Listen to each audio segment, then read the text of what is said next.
dying universe. There are no safe havens. From the co-creator of Vast Grim, come 3 new Vast Grim Horde hardcover books. Compatible with Morgborg, featuring adventures, new creatures, new NPCs, new factions, new classes, and so much more. Start a campaign searching for the Gate of Infinite Stars. Explore the scum and villainy on Marauder's Cryosphere. Escape King Saul's hell trap on the waste barges of Kalalar. New badass patches to show you are truly part of our legion. And just added, Skeleton Crew Rulebook, a bare bones edition. Crowdfunding now at vastgrimhorde.com.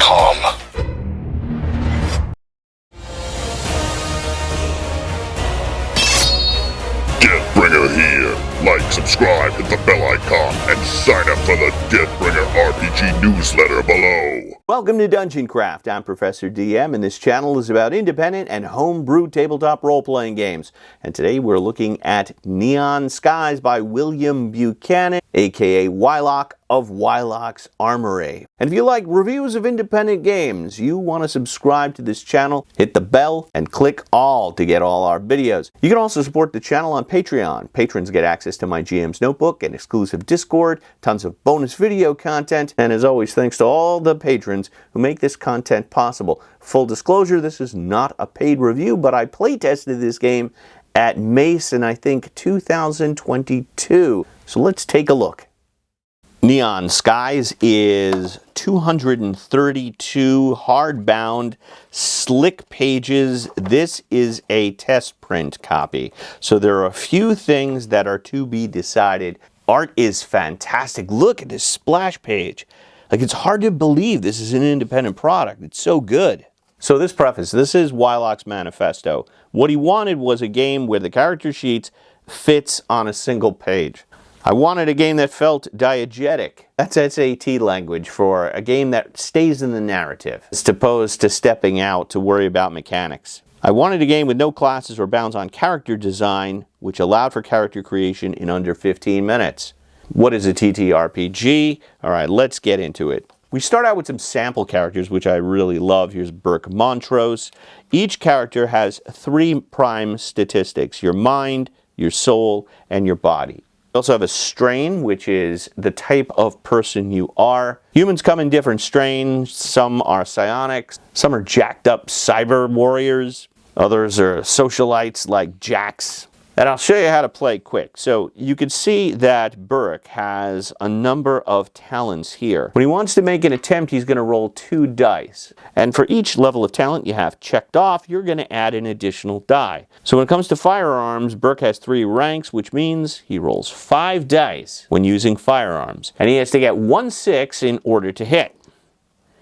And he's got 2 6s, so he succeeds. Sigmund Block doesn't have firearms, so he's going to be rolling 2 dice to try to shoot somebody. He's not going to succeed. But his strengths are stuff like becoming one with the machine. He's a neural hacker, so he's able to hack into the OmniNet and control electronics and vehicles and stuff like that. And you'll see creating a character like Dinah, who is an expert with a katana and martial arts, is going to take just a few minutes. History of the world, I love that 2-page layout. The OmniNet and how it works and how characters can dive into the net. All the technology like hover cars and lasers.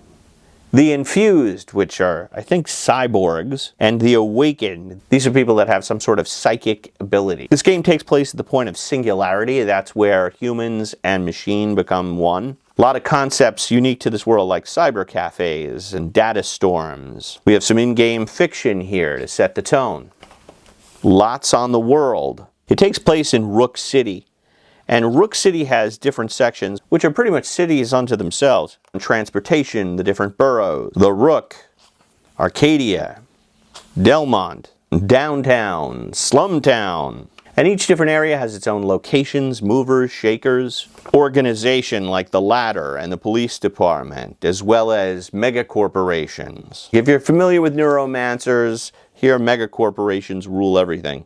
We also have crime families like the Tanaka and Manzano families. Different gangs like Chrome, the Outfitters, and the Valkyries. And the basic mechanic which I've already described. how combat works. This is the entire combat page. Again, going back to that previous example, our guy Burke would have 5 dice to use firearms, but if his target has cover, maybe he only rolls 4 dice, and that's a miss. And I was able to play a couple of firefights and a car chase, and that car chase went really fast. One of the best features of the combat system is the initiative system, which doesn't slow the game down. Whoever acts first in the narrative wins the initiative. So if you pull your gun and pull the trigger, you act first. Simple, intuitive, and actually, it's realistic. That's a problem with initiative systems. When you roll it and you have to figure out each individual initiative, it just slows the game to a grind. Not here. Rules for omni-net dives. You get net duels. Super cool stuff. Creating a character is very simple, very fast. You think of a concept, appearance, a backstory.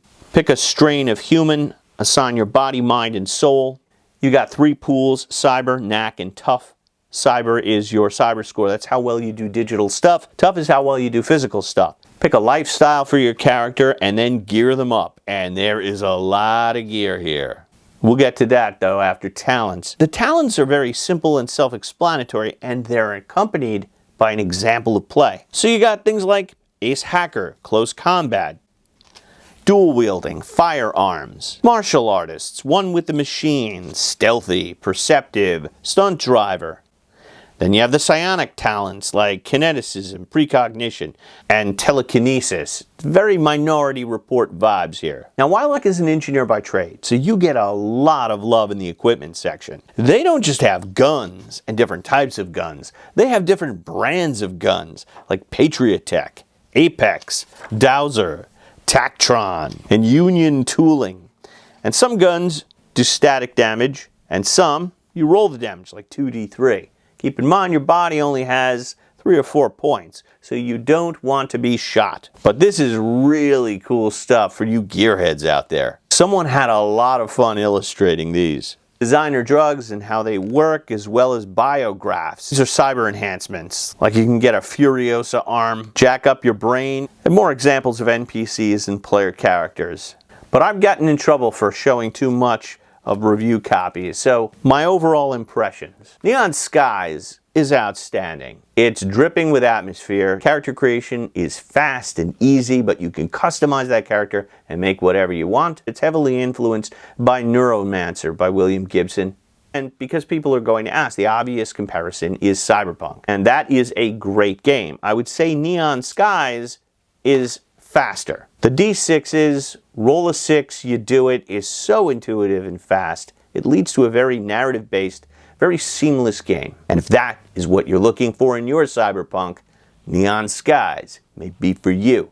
And there's a link to the Kickstarter below. But Neon Skies gets a 2 big thumbs up from this game master. Till the next time, may all your rolls be 20s. There's a tortoise, Leon, and it's on its back. Why aren't you turning it over, Leon? Why aren't you helping it? And why aren't you clicking on more Dungeon Craft?